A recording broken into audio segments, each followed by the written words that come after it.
My dad left when I was 3 years old. Mm-hmm. I did not have a father figure. Mm-hmm. And one of my greatest fears was to be a terrible father. I know the feeling. It's heavy. Yeah. And so I still beat myself up, right? Because I'm not, my kids are grown men now. You know, they're kids, they're men.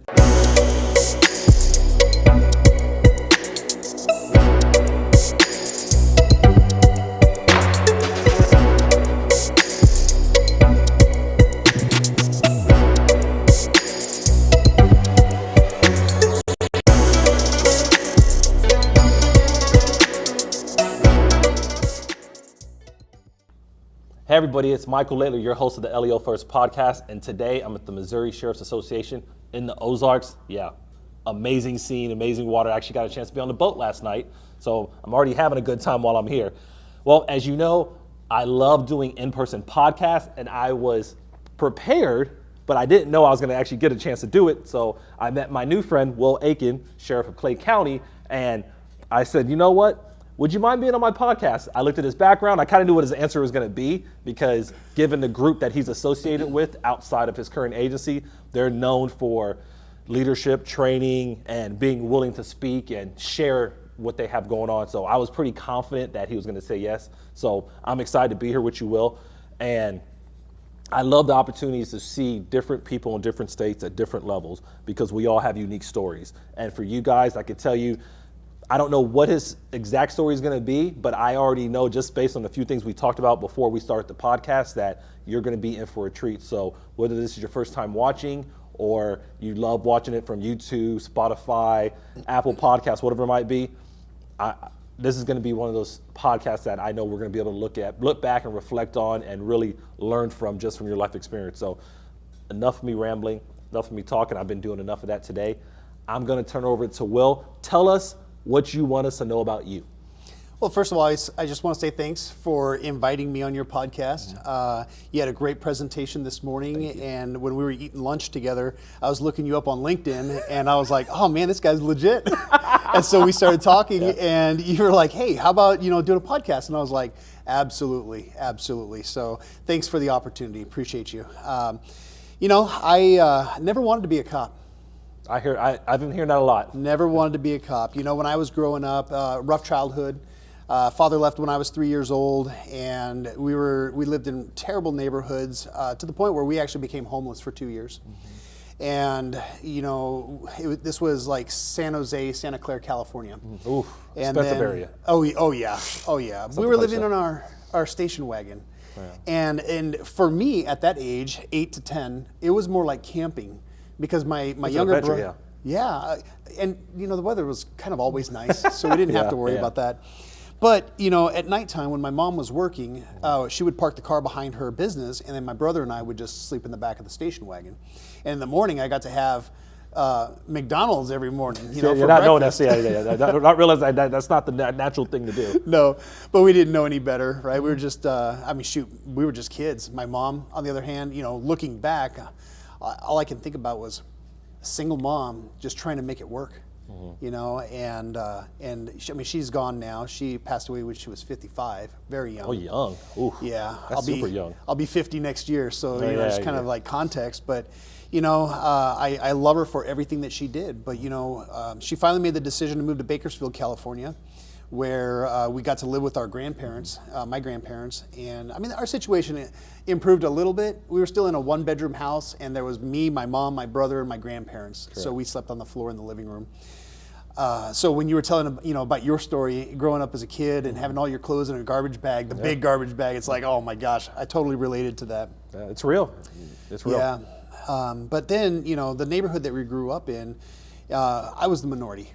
Right, it was a predominantly Hispanic neighborhood, and just gangs everywhere, and it's just again, that was our life. Yeah. It's just what we knew. Mm-hmm.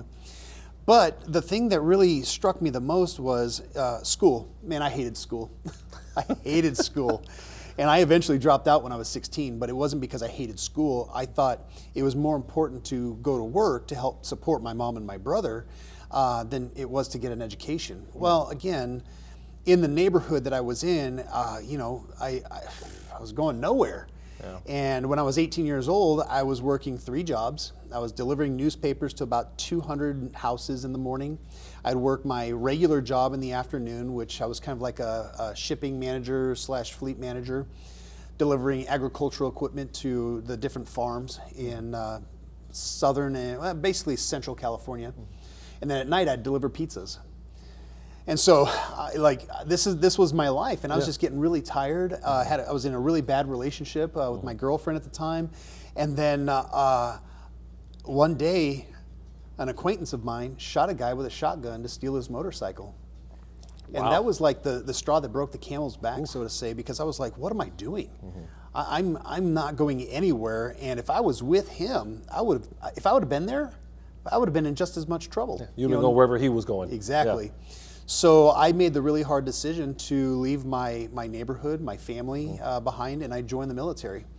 But before I was able to join the military, I went to the recruiter, and he's like, "Oh, absolutely, come on, we'll send you. When do you want to go?" I said, "Tomorrow." And he's like, "Whoa, we got to wait for at least a month. We got some paperwork to do." And as we're going through the paperwork, I was getting really excited. But then he said, "Okay, I just need a copy of your driver's license and your high school diploma." And I was like, "Well, I didn't graduate." He goes, "Well, I can't take you in." So I actually had to go back to Bakersfield Adult School to get my GED. Yeah, just so you could be eligible for the military. Absolutely. So I did that. I went through. I barely passed, or so I thought. I actually read it incorrectly. And if I have time, I'll go into that. Yeah. But I took everything back to the recruiter, and he was like, "This is all we need." He goes, "What do you want to do?" And I said, "I don't care what it is. I just want to be airborne." And he said, "Oh, so you're not afraid of heights?" I go, "No, I'm definitely afraid of heights. But this is my opportunity to really challenge myself." And he laughed, and he just said, "Okay, well, let me show you a couple things." And ultimately, I picked being a parachute rigger. So I got to pack parachutes and jump all the time. So went into the Army, and I just remember thinking, the first week I was there, I was trembling when the drill sergeant was like yelling and screaming at me, and I'm just like, I grew up on the streets. Like why am I shaking like this? Just a completely different environment, but it was the structure I needed because it wasn't the structure I ever had in my life. And so I ended up doing 8.5 years in the Army. Wow, thank you. That's impressive. Yeah, man, 4 years as a parachute rigger, and everything airborne, I did it. I was a jump master, pathfinder, jumped with the Canadians, so I have a Canadian parachutist badge. I skydived, and so I loved it. But when I was 22 years old, with about 100 jumps under my belt, I was like, man, my body hurts. Jumping that many times in any fashion will definitely take you out quickly. Yes. So I oddly enough, I'm going to back up just a little bit, because when there were 9 of us that got to my first duty station. We went through training together, and we all went to the same place. We got together and we were talking about how we were going to promote and fast track through the ranks and stuff like that. And I was like, heck yeah, man. And they were talking about military training, and then they started talking about colleges. And I was like, what? I have to go to school to get promoted? Well, I already said I hated school. Yeah. Like you say, high school. You just went back just to get into the military. Yes. So I was the only one out of 9 of us to graduate with my associate's degree, which allowed me to become eligible to put my flight packet in. Oh, and so I did. So one led to the other. Yes. And so got picked up for flight school, and I ended up being a UH-60 Black Hawk helicopter pilot. Oh, just because you decided to go, well, you were kind of talked to going back to school. Yeah. And the other ones, although they talked about it, they didn't really execute it. No. And let's face it, going back to school is not an easy thing to do. It's not. And especially for someone who hated school as much as I did. And I'll admit, English was my worst topic. I hated English. I failed every English class in high school. My kid's mom, my first marriage, she wrote all of my papers in English when working on my associates. Look, I admit, that wasn't my strong suit. But you outsourced it. You outsourced it. Absolutely. But then when I was 26 years old, I was diagnosed with adult onset asthma, and they permanently grounded me and told me to find a new job. Yeah, they're serious about the asthma in the military. I've learned, I've been told by many people, you have any level of asthma throughout your lifetime or you develop it, they don't even take the chance. Nope. So I was devastated. I asked the flight doc, I was like, hey, what does this mean for my career? And he's like, you don't have one anymore. And I was just like, well, what am I going to do? And so I started looking for jobs. And this is well before the military, or at least the Army, had the separation track where they help you find a job and stuff like that. It was kind of like the beginning phases of that. So they were just like, yeah, we're going to hold a job fair. Just come over here, check it out, see if you like any of these people. And I'm just like, okay. Well, the one group that I connected with the most at that job fair was Charlotte-Mecklenburg Police Department in North Carolina. I was like, let's see, California, Missouri. I was like, I don't know where Charlotte's at, but I was like, I feel like it's over somewhere else. As a side note, I've moved 38 times in 48 years, lived in 10 states and 3 countries. That's not even a small side. Like how do you start off with this, a side note? No, that is a lot of moving. I know. Yeah. But here's the problem. Okay, even though I connected with Charlotte-Mecklenburg, I never dreamed of being a cop. In the neighborhoods that I grew up in, there was no community policing. Yeah, when the cops showed up, you ran, whether you were doing something right or not. I mean, it was just you ran because there was no community-oriented policing. There was no positive relationships there. And so now I have 2 kids, and I have my own family, and I'm like, I have to have a job. Well, going into law enforcement made the most sense because it was still quasi-militaristic. Oh, extremely. And I did very well in my military career, and I'm like, this makes the most sense. Well, Charlotte-Mecklenburg, I didn't have any family over there, so I was like exploring my options. Well, I had an uncle that lived in Phoenix, Arizona. And so ultimately, I applied to Phoenix PD, and they hired me. Okay. And so now... At the age of 26 or 27 by now? 27 now. You're 27, okay. Yes. So you started applying after 26 after hearing about, okay. Yeah. So went to the Arizona Law Enforcement Academy in April of 2003. And I tell you what, it wasn't my decision in the beginning, but I am so glad it happened the way it did. And I'm a firm believer that everything happens for a reason. Absolutely, yeah. I can look back now on my short lifespan, and I know that things happen for a reason, and it wasn't me being in control. Correct. Because that first year, half my unit went to Afghanistan, the other half Iraq, and to support aviation support, and I lost 5 friends. Well, if I was a part of that deployment group, how do I know that wouldn't have been me? Yeah, how do you know you wouldn't have been one of the 5? You might have been number 6. Right. You don't know. Yep. So got on with the Phoenix Police Department, and that's when I started my law enforcement career. And man, let me tell you, you've been through some stuff. You've been in law enforcement. Yes. I mean, obviously, so you hear people's stories, and sometimes you're like, well, you started in Phoenix, but now we're in Missouri, right? And you're a sheriff in Missouri. So obviously, in 22 years? Yeah, 21 years. 21 years. Yep. So in 21 years, you went from a street level patrol officer to now being over a county in an area that you're not from. Right. So how do we get from police officer to sheriff? These are a lot of moving pieces, because it's not like you worked for the sheriff's office here in any well, you probably did at some point, but not in the beginning. Right. It's not like you were in multiple areas within Missouri. You're literally coming from a whole other state, and then so where do you go from Phoenix? So from Phoenix, after 5 years, went to South Bend, Indiana, because at this point, You ain't even in Missouri yet. Keep going. You're not even in Missouri yet. God. There's 2 stops in between Phoenix and Missouri. Okay. But went through a divorce, had kind of a rebound marriage after that. But there's a story in itself, maybe for maybe another episode or something.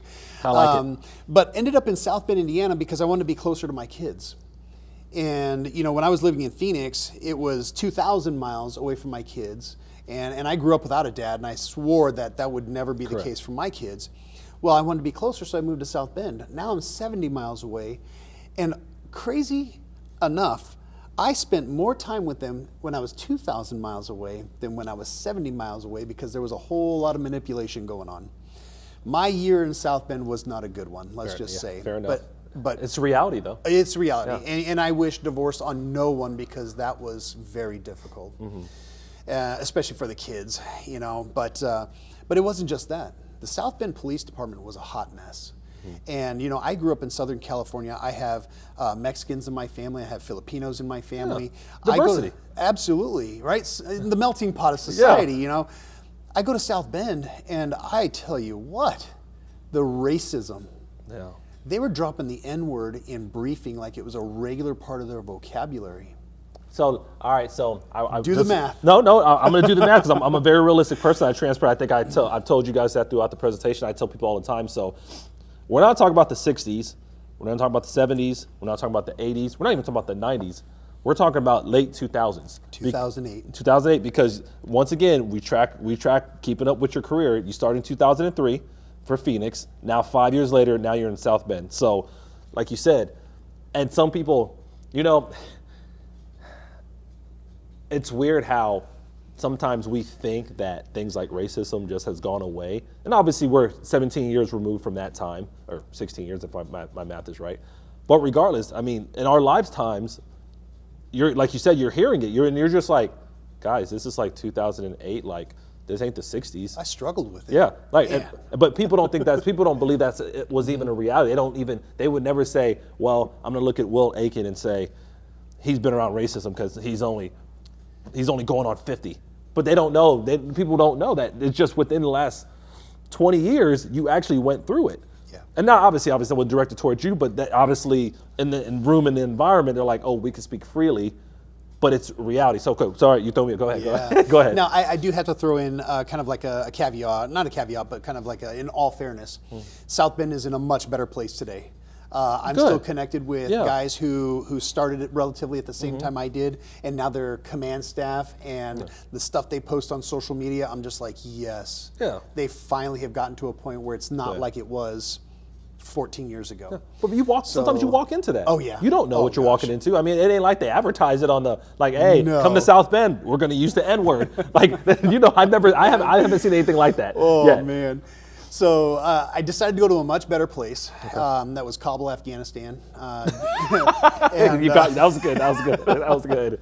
no, all jokes aside, I stepped off the airplane and I looked at the mountains right there where Kabul International Airport's at, and it looked just like Phoenix. That's interesting. I was I've just never been to like- Afghanistan, but I've been to Phoenix. Oh man, I'm just like, wow, this it felt like home. Yeah. Until that night, and reality struck in the form of rockets. Right? Yeah. So- That's definitely not Phoenix. That's definitely not Phoenix. So Definitely not, There's yeah. the difference. That is probably the biggest difference. That's the one thing Phoenix didn't have. Right.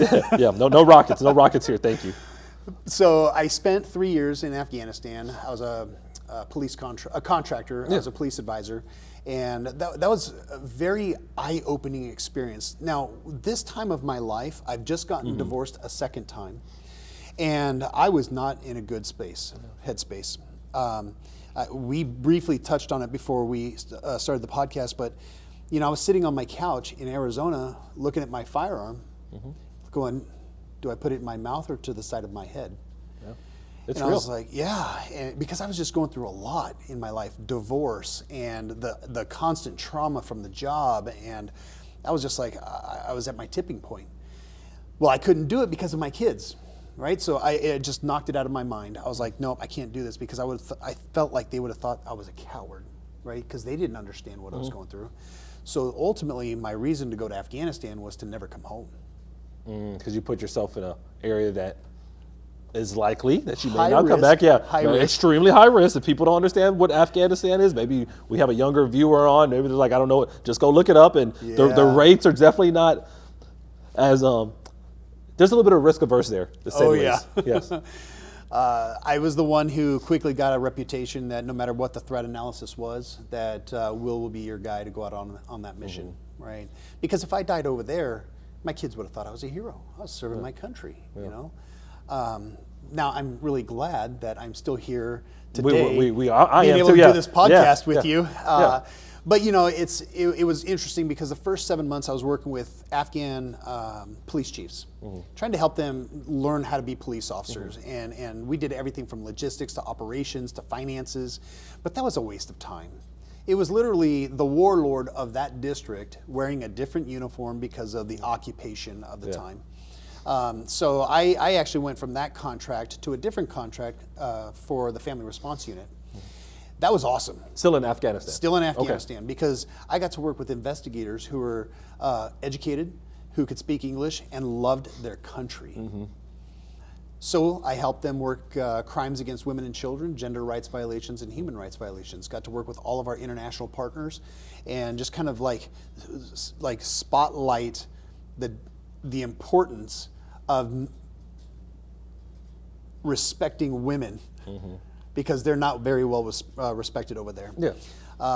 So I just that was frustrating too.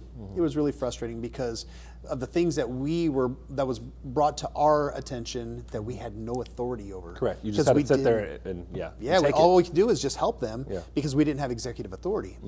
So we just did the best we could. Well, another opportunity came up, and I was selected to go into an embedded program where I was completely embedded with an Army unit. And for about 8 months of that time of my life, I can't talk about, it's not because we were like super secret squirrel, but I don't want to divulge something that we weren't supposed to, because it was still the military's responsibility. Absolutely. And a lot of trauma from that. And so I came back to the States and I said, I'm done. Now I'm talking with my third wife. Correct. Right? At this point, we got married, but it was a very different situation. Yeah. Awesome story, but again, perhaps another episode. Came back to unwind and reset. So I got a job at Nationwide Children's Hospital in Columbus, Ohio.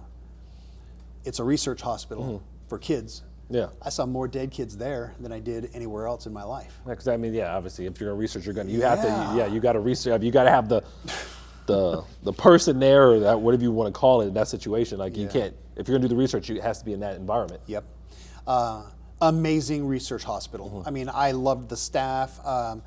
Everything from the Ronald McDonald House for the family members, all the way to the staff who were there with the kids. The kids always had great attitudes. They were always positive, Always happy to be, despite what they were going through. So that part was a positive experience. But one day I came back home, and my wife said, "You need to go back." And I was like, okay, I just worked like a 10-hour shift. You know, I was like, did I forget to do the dishes? Like, what did I do to upset you? And she's like, no, you need to go back to Afghanistan. And I was like, okay, did I piss you off? Yeah. What kind of insurance do you want? Yeah. Well, she goes, no. She goes, I see you. She goes, and I appreciate everything you're doing for us, the family. She goes, but I see you coming home from this job, and I look at you like Paul Blart, the mall cop. Yeah. And I was like, oh my gosh, you're like on a roll, This was in part 1 versus part 2, This was the first series. This was the first movie by him. And she goes, with all of your background and experience and stuff like that, she goes, you need to go back to Afghanistan. She goes, that's where you thrive. And I was like, well, I said 3 days ago, my former boss called me and said, you need to come back. And she goes, go. So long story short, went back, and in my last contract in Afghanistan, I did all the convoy security operations, did some executive protection. So whenever some people who thought they were VIPs would come in, we'd have to go and take care of them and stuff like that. Fair enough, yeah. Then our company went through a RIF. And during that year, we knew the RIF was coming. I didn't end up on the RIF. In fact, I was kind of doing really well with the company, and I'm sure I would have grown with the company. But my partner in the family response unit was now the former sheriff of Clay County, Missouri. Okay. So he that year he said, hey, he goes, I'm going to run for sheriff, and he goes, and if I win, I want you to come out work with me. Well, my response simply was, effing Missouri? Fill in the blank, right? I was like, are you kidding me? And all the places I've ever lived, like Missouri has never been on my list of places to go. And he's like, no, I'm serious. And I was like, nah, man, I'm good. Well, he worked on me. Yeah. He kept working on me. Yeah, you just got to beat away at that shield just every day. And so I finally told him, I was like, look, if you win, I'm there for you. And he's like, all right. So long story short, he won, and I moved my family from Columbus, Ohio to Liberty, Missouri. How far is that between the two? She's like 700 miles, I think. That's still, roughly. But we had no one there except for Paul. Yeah. And so that was 11 and a half years ago. So that was December 1st of 2012. So I've been with the sheriff's office for 11 and a half years, but I never intended to run for sheriff. I told Paul, I said, let me know when you're done so I can get my resume in order and I can go off and be a police chief somewhere. Correct, absolutely. And he was like, okay, well. And what did he bring you in as? A lieutenant. Lieutenant, okay. Okay. Yeah, because there were 3 things that I had to have, and I told them what my 3 things were, and one of them is I have to make X amount of dollars. Yeah, to make it work. Because I was taking a massive pay cut to go leave country to come back, and he was able to meet that, but it was in the form of a lieutenant. I wanted to spend as much time with my family as I wanted to, and he knew my background and he understood the family dynamics, and he was like, done. And I said, and I want to go to the FBI National Academy. And he goes, I'll support you. He said, but you're going to have to do the work. Yeah. Because it was a long application process correct. and stuff like that. And man, he came through. He supported me. I went to the FBI National Academy in 2016 as a captain. And man, my experience with the Clay County Sheriff's Office was awesome. But as you mentioned earlier, alluded to, I was an outsider. And I was an outsider coming in as a lieutenant. Yeah. Man, so the first 2 years was pretty rough. Yeah. And about the second year, people were like, "Oh man, you know what? This Will guy, he's actually kind of cool." We thought he was a little soft. No, we can't beat him. We can't beat him on this one. Right. So Paul eventually said, "Hey," he goes, "I just want to let you know I'm retiring." He goes, "This is my last term." Correct. And he still had 3 years left. And I was just like, "Okay, I'll get my resume together." And he goes, "No. He goes, "You need to reconsider." And I was like, "Reconsider what?" And he goes, "You need to run for sheriff." Because so I was actually the spokesperson for the sheriff's office the 8 years leading up to me becoming sheriff. So that's like PIO, public relations, media relations, community-oriented policing, and stuff like that. Yeah, absolutely. And every natural disaster, man-made disaster, or incident that we were in, I was front and center, right? So the community knew who I was. That's, if people don't know, as a sheriff, that's how you get your job. You get elected by the people. Yes. It's not like a chief of police where you're selected by the city manager or the board of directors or whatever that group is. Like as a sheriff, like you're voted in. Right. It's okay. Yeah. So it was. I said, "Hey, look, I have to go talk with my wife. I have to get permission."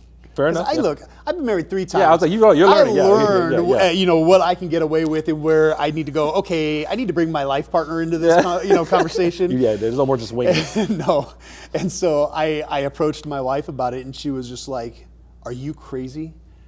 Because we were going through a very turbulent time between the commissioners at the time and the sheriff's office, and she's like, "I don't want nothing to do with that. I don't want anything to do with that." And I was just like, "Yeah, but."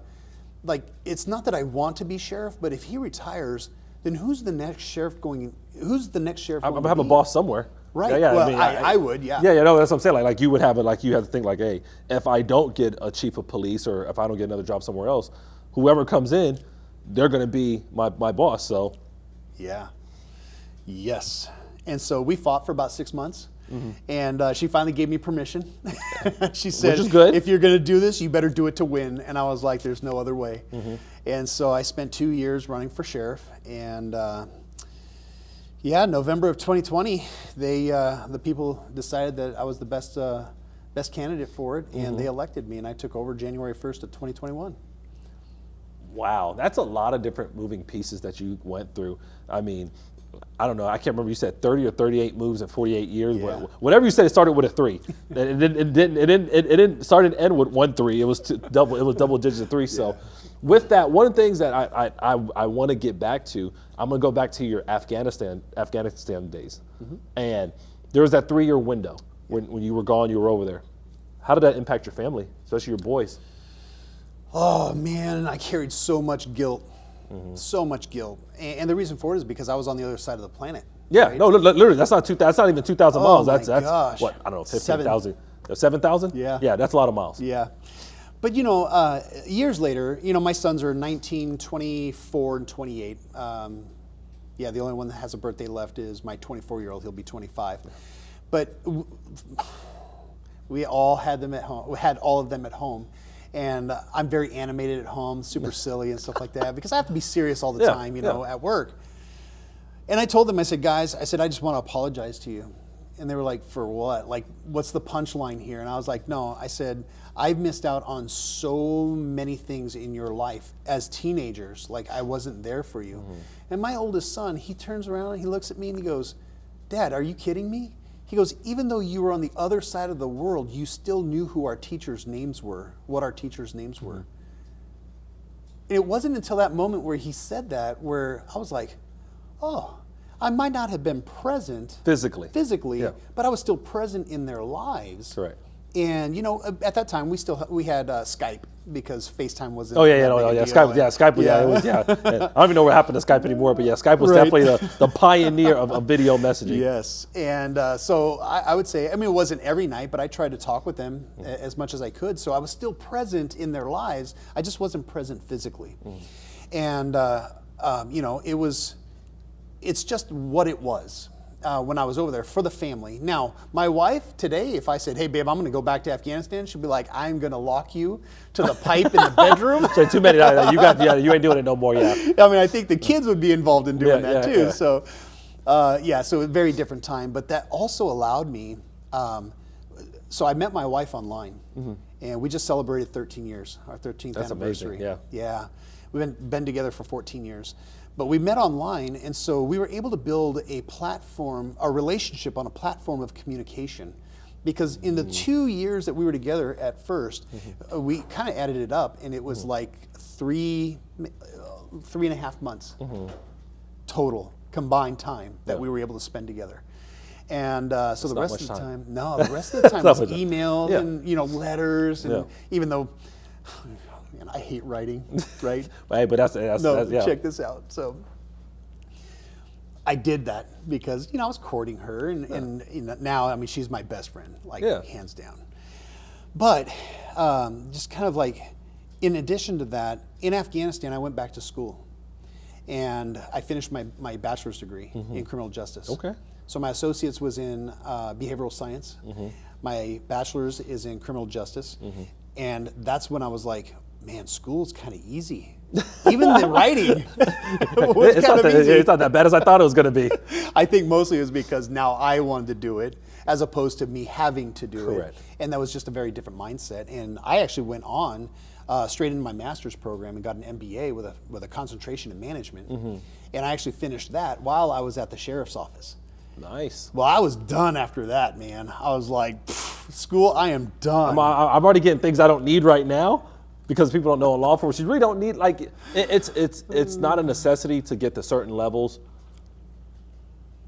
with the degree. Like you don't have to be a sheriff, you don't have to have a master's, you don't have to have a bachelor's. But for your own knowledge base and helping those around you and just yourself, it's good to get that education. Gosh, absolutely, it makes you more of a holistic person. Yes. I'm not saying that being book smart doesn't get you somewhere, but it proves a lot of things. Like you can commit to something. Correct. But it also expands your horizons because a lot of people they don't have the opportunity to leave their neighborhoods, or where they grew up from, or if they did, it's kind of like a vacation. Yeah. Man, I've been all over the place. You have been, and yes. my perception on things are just very different because of my world experience. Yeah.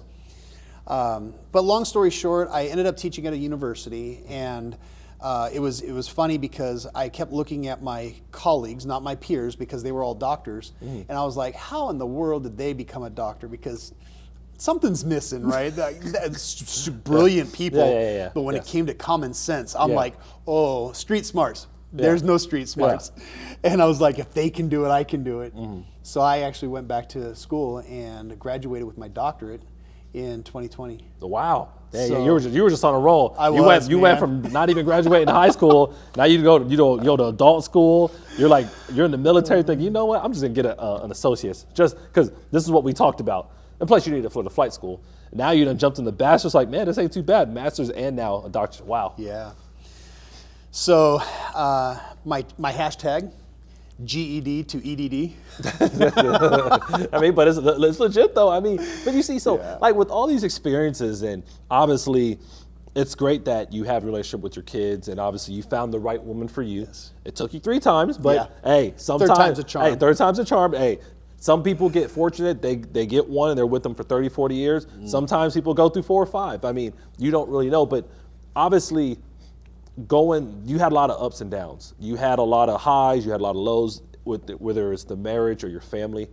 How did you manage and overcome some of these stressful factors in your life? Man, definitely childhood. Because of our financial situation, I always remembered thinking to myself, I never want to be this way. When I have a family, I never want them to experience this. And I was also very competitive.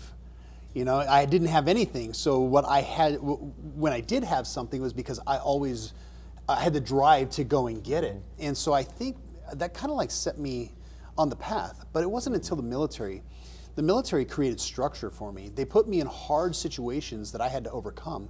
Now, granted, when you're growing up, you didn't have a choice. You just had to get through it. Correct. In the military, yeah, you still don't have a choice until it comes to doing extracurricular things like training and putting in for, different things. And, I think it just got to a point where I became comfortable with being uncomfortable. Oof. And I've heard that a few times from speakers, but that just resonates with me. It makes so much sense. So when I went back to school, and it wasn't because, I think it's time for me to get my education now because I want to be a police chief or a sheriff. It was more of, I hate that guy as a boss because the only reason that he is qualified to do that is because he can talk well in front of people and he has a piece of paper up on the wall. That's the reality. But that's, Will, that's the reality of life. But I tell people, don't hate the player, hate the game. Yes. Like, you know what I mean? So you saw something, you're like, okay, that person's a strong communicator, and they have a sheet of paper that says they did something. So to most people, unfortunately, perception is that person knows what they're talking about. Do they really? The people around them know if they know what they're talking about, but on paper, it sounds good. So when you started to see that, continue, go ahead. That was good. Well, yeah. So, not that I hate people, right? Because that's a very strong word. But what I did was I took those negative interactions, those negative experiences, and I said, you know what? When I'm in that situation, when I'm eventually in that situation, how am I going to be to make sure that I don't become that? That I can still be there for my people. And the military is very much take care of your soldiers. Yeah. Right? Yeah, that's pushed, yeah. Absolutely. So I took that with me. And even when I wasn't in a quote unquote leadership position, because we're all leaders in our own right, but I was still taking care of my squad mates. I was still taking care of my precinct. I always looked at a much bigger picture of it's not just about me, because when I go out there and I do my job, I'm representing a large group of people because of the badge, because of the shoulder patch. It wasn't even my agency. It's going to be the agency on the other side of the country. If I do something wrong, it's going to make us all look bad. So I use those experiences to just keep pushing forward. And so, yeah, I've eventually got my doctorate, and now it's still really weird for me. But now, so 25 years after I got my GED, I found it. Yeah. And I read it. But I understood what I was reading this time, and I passed like in the top 5%. Wow. I did not just barely pass. Yeah. I had to flip it around. Sometimes about reading. But it's crazy how, and I'm a big proponent of this. You don't always have to experience something to know what you don't want to do. Exactly. Like you just said, you looked around and you looked at people and you're like, I don't want to be that person. And you took that momentum and now you shifted it to where, okay, I can be this much better. Not because you're trying to be mean to people or not, but you just know what you don't want your image to be. And for a lot of big reasons, I think one of the biggest things in law enforcement is sometimes we realize how important that badge and patch is when it comes to representing it. Because what you, let's say, do in Missouri, whatever may happen, negative or positive, can carry all the way over to Georgia or California or even across seas, because the public, people that we deal with, even us, we perceive one person in uniform as everybody else. We don't even care who's in the uniform. Yep. So now something you may have done that even perception looks bad, now people are looking at it like, oh, everybody's bad that wears that uniform. So you're right, that's realizing and recognizing how impactful you are. Yeah. And I don't take that responsibility lightly. Especially now that I'm the sheriff of Clay County. I'm involved in things locally, regionally, statewide, and at the national level. And now that responsibility is even heavier, and I just feel like I can't let myself down. I don't want to let my family down, but I don't want to let my brothers and sisters down either. Correct. Whoever's wearing the badge, and that's not just for law enforcement, that's public safety, to include corrections, right? It's everyone who serves in that capacity. And so now it's a matter of, I'm still pursuing. I haven't reached the pinnacle of my my personal growth or my professional Correct. development, because I feel very strongly that if I ever feel like I have reached that point, I just need to retire.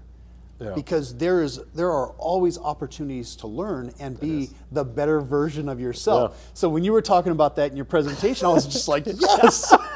But it's real. But no, but that's what I tell people. Like I tell people all the time, like wherever you're at, there's even more. Yeah. Like you're never, even if like I talk about Kobe Bryant a lot. To him, he was never at the top. He done won championships. He's won MVPs. He won scoring titles. He was all first team, all NBA. To him, that still wasn't enough, because when you're competitive with yourself, you know there's always another level. There's never a peak, so to speak. There's never a cap that you can hit. You can always see it, and as you achieve things, it's like you keep pushing up. But that's part of being the best version of yourself. And I agree with you. I think you do have a lot left, and I do agree that there's more to it because you just have it in you. Yeah, and I feel like as long as I have it in me, I'm going to continue to push forward, because I also feel like as I continue to push forward, there are people that I try to bring with me. Mm-hmm. You know, I'm like, hey, come with me, because I see value in their drive. You know, that they want more, and so that responsibility is not just for myself, my family, or my organization. It's what am I doing to be the best version of myself, but then how does that translate to how am I making other people around me better versions of themselves? And so it's just a constant drive forward. And I tell people, as long as I have the energy to do it, I'm going to keep doing it. I don't know what's next. I don't know, but we're only promised today. Correct. So whatever tomorrow brings, if I'm that blessed, then I'm going to take it and I'm going to run with it and just be as happy as I possibly can be while I'm doing it. That's all you can be. All you can do is literally, and I know I talked about a lot in the presentation. I talked about you gotta understand what's happened to you in the past. As you've mentioned before, growing up without finances, that's important.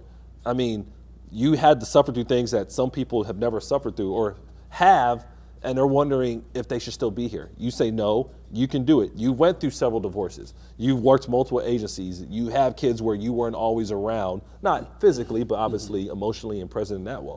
But you're showing that with the right focus, the right dedication, the right understanding that there's more to life, you can keep achieving, you can keep growing. Because once we get into that stagnant part of our life where we think we've done enough, we're letting somebody else down. Because people are always, and like you even said, the prior sheriff to you, he saw something in you that you didn't see in yourself. So it's cool how you're taking, and even if you don't realize, which I'm sure you do, you're taking those experiences and you're definitely highlighting and promoting the positive, because the same way he gave back to you, you just said it, now you want to give back to others, because one day you're going to have to retire too. Yeah.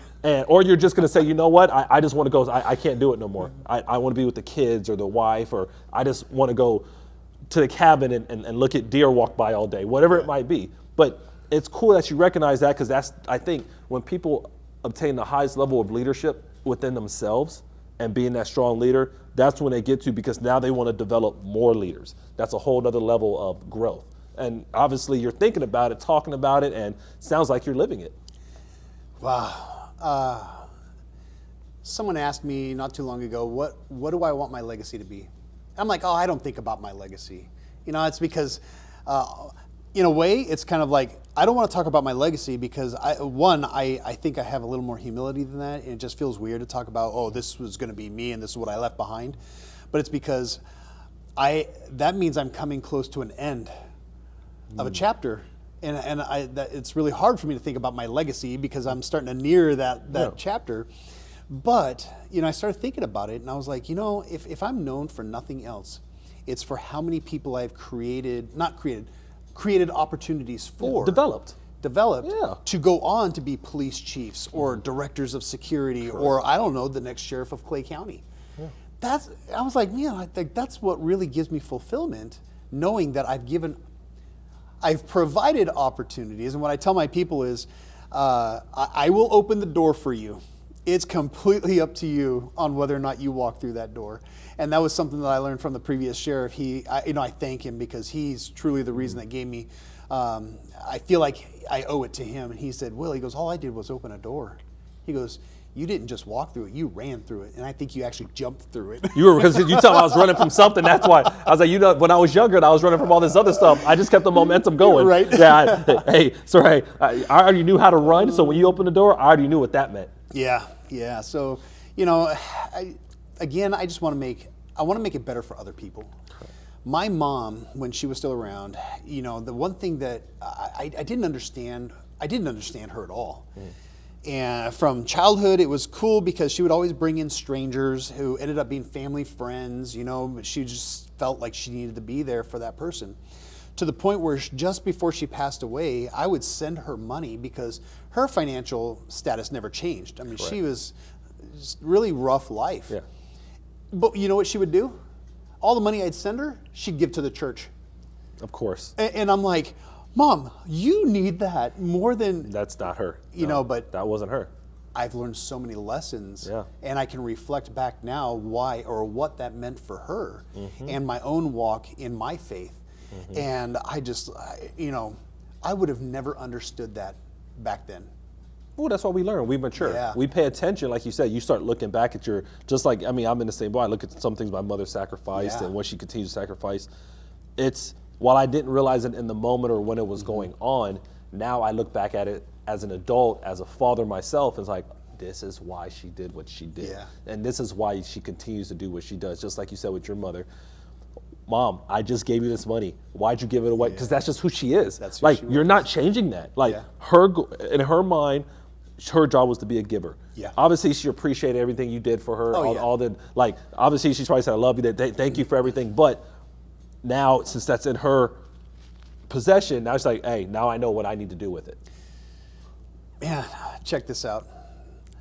Even though she passed away when she was 55, I mean, that was, 17 years ago, I think, is when she passed away. But I'm still learning lessons from her. You know, as I reflect back and I think about who the person she was and why she did things. And that's extremely critical for me now because last year, time escapes me. Yeah, it was last year. I got an email on my campaign account saying, hey, sir, just wanted to let you know we pitched in and bought your dad a plane ticket, and he's going to be in Kansas City tomorrow. Michael, I thought my dad was dead. What? The last thing I said to him was... you said, you didn't, He left when I was 3. Yeah. So, three to. Yeah, he came back in my life. Wow. When I was 13 for a month. And I was like, oh my gosh, Dad's back? Wow, this is great. And then poof, he was gone again. That's the moment he became dead to me. Yeah. 1997, right? I've been in the Army for almost 3 years now at this point. My grandfather passes away. My grandmother asks me to go and check on him, and I came back out to let her know, yes, he passed away. Okay. But I come back out of the bedroom to commotion outside. And I walk outside, my grandmother's just in tears, and I see my dad and my uncle fighting, arguing. Yeah. And I was just like, I can't handle this. I walked up to both of them and I said, you have 30 seconds to get off Grandma's property or else I'm beating both your asses. And they looked at me.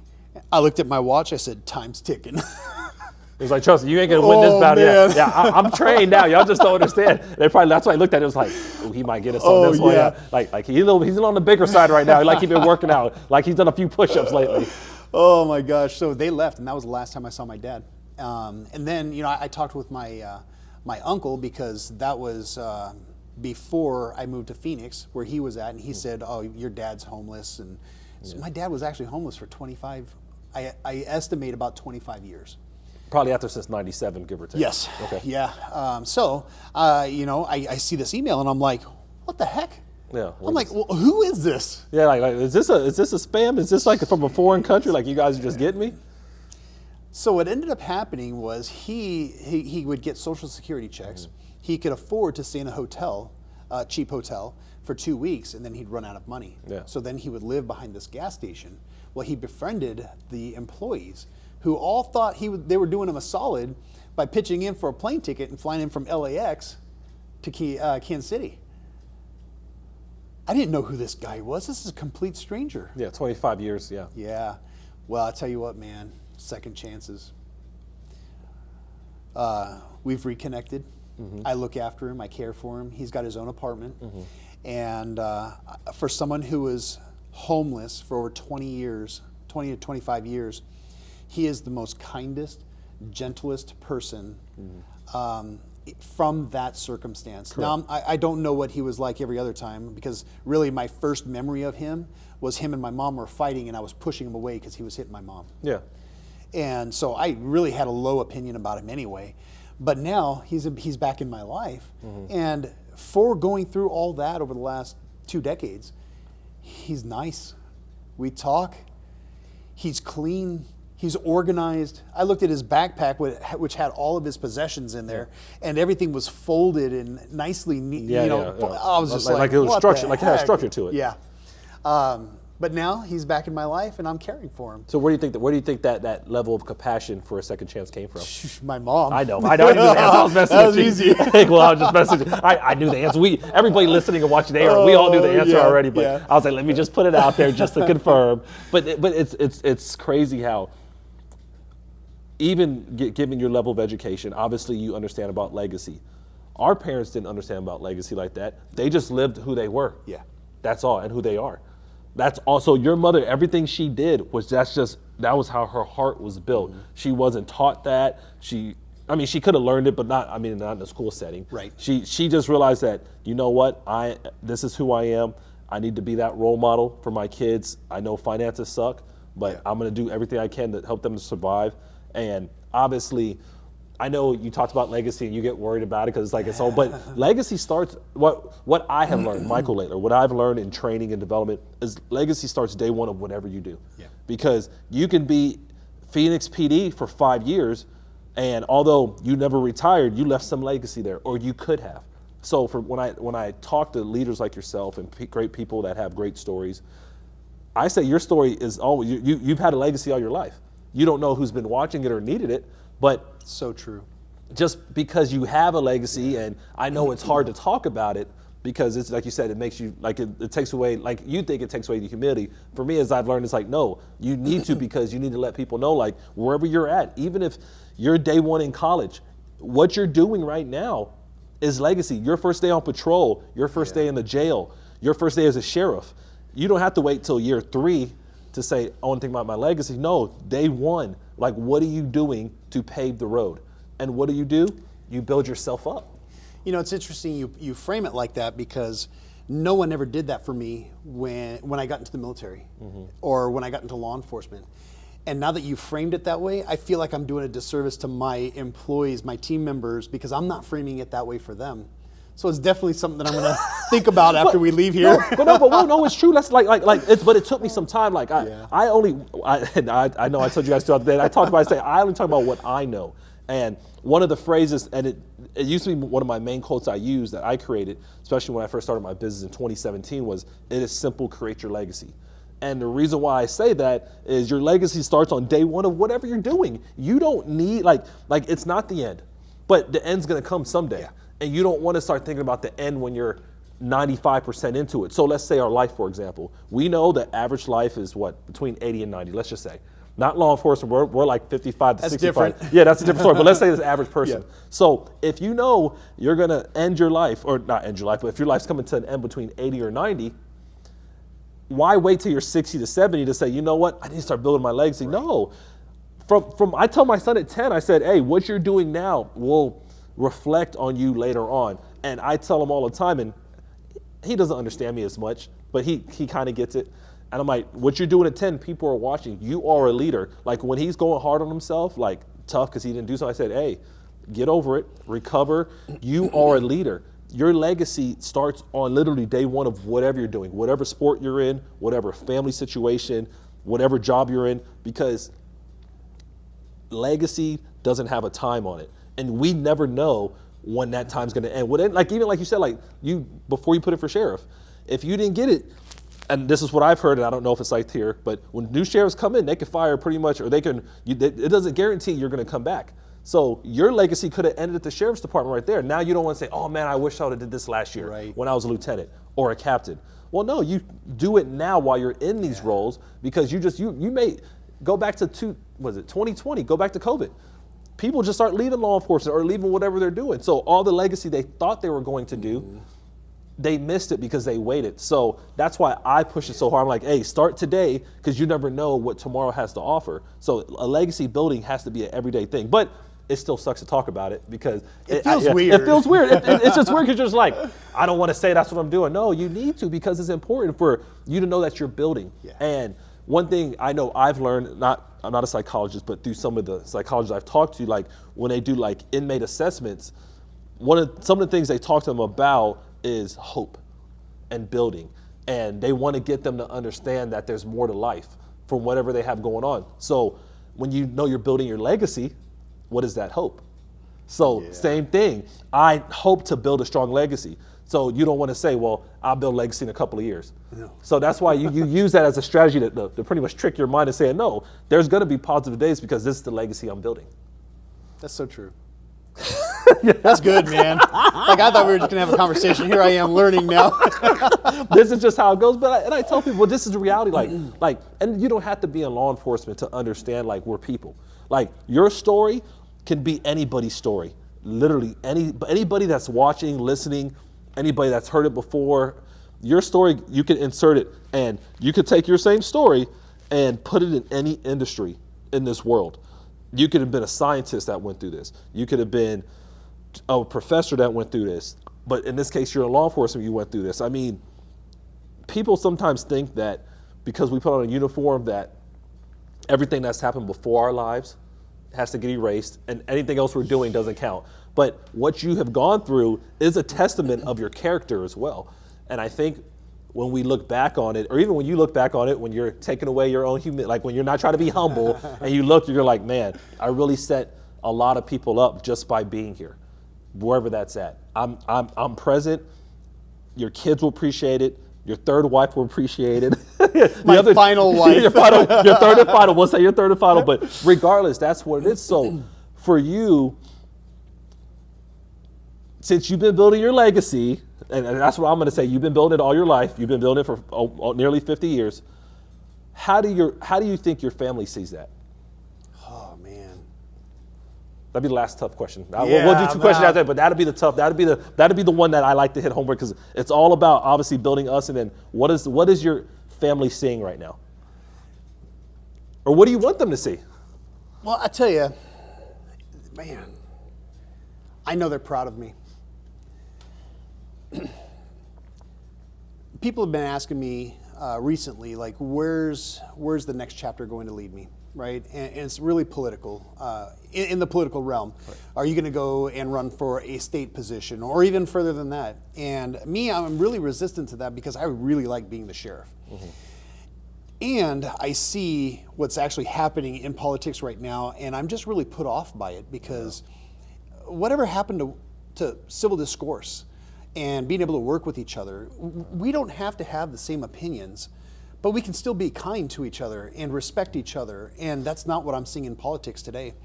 But I came home one day recently, I'd say probably a month ago, and it was, I think I had a speaking engagement, and my wife, well, shoot, she was actually there. Good choice. Yeah, she hardly ever goes to anything. She likes to keep our private life private, and my public life, that's all you. Go do you. But I came home and she goes, "You can't leave." And I was like, "What?" And she goes, "You are loved by the community. You belong here." Mm-hmm.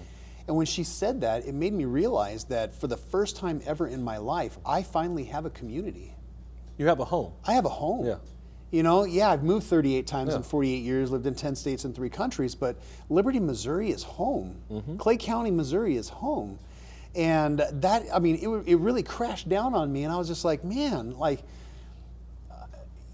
so I see my wife, her expressions and the things that she says to me about how I interact with the community, how accessible I am to the community, and I don't care if it's a one-on-one coffee meeting or if there's 300 people, 500 people in a room. Correct. I will be there, I will be authentic, and I will be completely open and transparent with you. You may not always like the answers I give. That's up to them. But that's transparency, right? That's it. And my kids, we never know how successful our kids are going to be. Mm-hmm. But I will say that I think because of my experiences, not saying, hey guys, because look at me, I've done this, now I expect you to do this. They've internalized it and they're like, man, in my mind, I'm thinking, if Dad can do that, I know I can, because they've got a little bit of competitive spirit. Oh, my 10-year-old, he stays on me. Everything I've been, even with the speaking stuff, he starts to record his own videos. Yeah. And he tries. He's like, but you got to set that. Yes, yes. And so my oldest son, because of his own drive, he's an environmental scientist, and he's just crushing it. My middle son, he joined the Army right after high school, and he did 3 years in the Army, 1 tour in Iraq, and was accepted to a program called Green to Gold. So the Army's paying for his education, and he'll go back into the military. And he just graduated airborne school last July, 5th of July. I wonder why he went to airborne school. Right. Yeah, we only wonder why that's watching it. And if you don't know why, trust me, go back to the video. You'll figure it out. Yeah. I got to admit, man, that was one of the most proudest moments of my life, because there were about 200 people in the stands for graduation. And the MC asked all the legacy paratroopers to stand up. I shot up and I looked around and I was like, what? There were only like 20 of us. Yeah. I was just like, dang. And then they invited us to go out and pin the airborne wings on our paratrooper. Man, it took everything that I had to fight the urge to just run to my son. And, y'all move out the way. I'm coming through. Y'all watch out. So, but he's doing really well. And then my youngest son graduated from high school early to join the Air National Guard. So he went to Air Force Basic Training and Tech School, had a gap year, so he worked. And then now he's in the Aerospace and Mechanical Engineering program at Missouri S&T. While he's still in the Air National Guard. So, I mean, these guys, they're taking life by the horns and making it what they want. I like to think that it's because of the work ethic that I've shown them, not because I'm like, hey, you need to be like me. It's just like, hey guys, it's just necessary to go the distance, to be more than what you think you should be, because it's not just about you, it's about family, it's about your friends, and just getting really philosophical with them.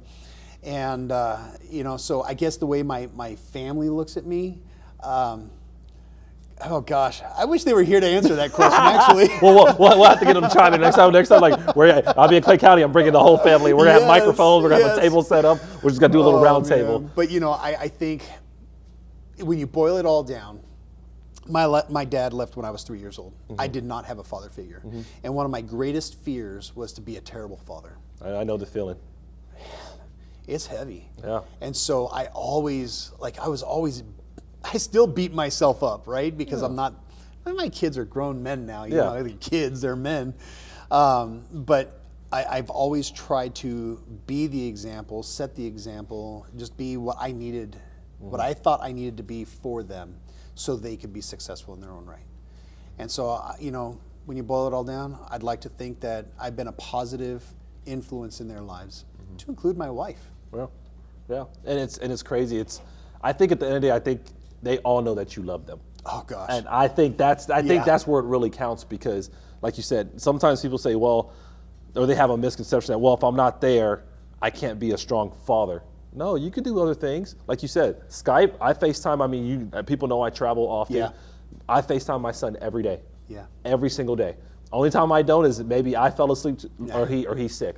And if he's not with me, like, we will FaceTime every day. He knows that although I'm not physically there with him every day, that I love him. And I think in your situation, the family understands that. And just through some of the successes that they've had up to this point in their life, and they will continue, you're seeing that they're paying attention. Oh yeah. And because of their all competitive natures, they're like, you know what? If Dad do it, I can do it better than him. Which, that's what you want as a kid. Yeah. We all want. And I tell people, because we're younger, meaning that we're not like our 80s or 90s. I don't mind if my kids take care of me when I'm older. I won't need it. I don't think. Yeah. I don't need it. But I would love to say, you know what? I set up the foundation to where they're happy taking care of me, because some people just like that. And I'm like, you know what? I designed it and I set them up for success. So that's what I look at. Yeah. You know, I've always loved my kids. You know, that was one thing that was just like, there was no question about it. And I would show them. I'd always hug them and you know, sit them on my lap, and I'd read to them. Oddly enough, I didn't really start liking reading, liked to read until I got into my doctoral program. But I always read for my kids. Yeah. You know, but that, with my experience in Afghanistan, when I really learned about how fragile life really is and how quick life can just end, I came back a changed person. And my sons now, they know that when I see them, I'm going to give them a hug, I'm going to kiss them on the cheek and tell them I love them. They just have to. And I will do the same thing when they leave, Yeah. right? And I told them, I was like, hey, like I remember one time my oldest son, he kind of reached over like this, and I was giving him a hug, and I felt it, and I grabbed him, I pushed him out and brought him back in. I was like, don't you ever do that again. Yeah, we ain't doing that fun. Just accept it. Yeah, trust me. Hey, when you get older, have you're gonna if you see some of the stuff I've seen, you're gonna be doing the same exact thing. Man. But I mean, it's called life. Yeah. You understand that no day is guaranteed, and since there's no day that's guaranteed, you need to show the ones you love that you love them. Yeah. In any form imaginable, and they're gonna know it because they're gonna feel it. Yeah, yeah. So, yeah. It's been interesting. It's been an interesting ride. You know, my 20s, I was wild and out of control. I was a pilot. I mean, come on. In my 30s, very turbulent decade of my life. Afghanistan, not just one divorce, but 2 divorces. And then my 40s, it's kind of like I was reclaiming my life. Everything's starting to come together. Yeah, it started coming together, and I finally realized, but it was also a mixture of experience, but also kind of wisdom too. Knowing that, whoa, I don't have to be an a-hole to get my point across. I can have patience. And now, like I'm extremely patient. Well, sometimes you just got to wait an extra second or wait a few more minutes, and Right. things will happen. You're like, oh, I didn't even have to stress out about this. Yeah. I didn't have to micromanage it, or I didn't have No. to go out of my way to get a point across. I just got to sit there like, are you done? Yeah. Are you done yet? Like, did you get it all out your system? Okay, now let's work through this issue, whatever it might be. I'm still human, Yeah. and you know I do get emotional sometimes, not very often, but it's usually something that's really ticked me off. Right? We all get like Yeah. that. But now I finally feel like in my 50s.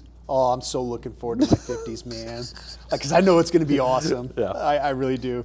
But you know, even the example that I've said at work is, I don't know how many times I've told my commanders especially, you know, they were like, hey, Sheriff, how come you're not doing this? Or, you know, how come you're not doing this politically? And I'm just like, whoa. I was like, how do you know I'm not doing something?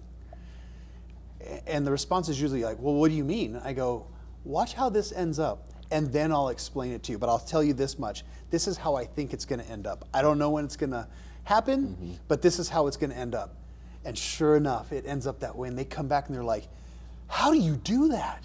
And I was like, it's like a chess game. Don't hate the player, right? Hate the game. Hate the game. Yeah. So what's the best way to address the game?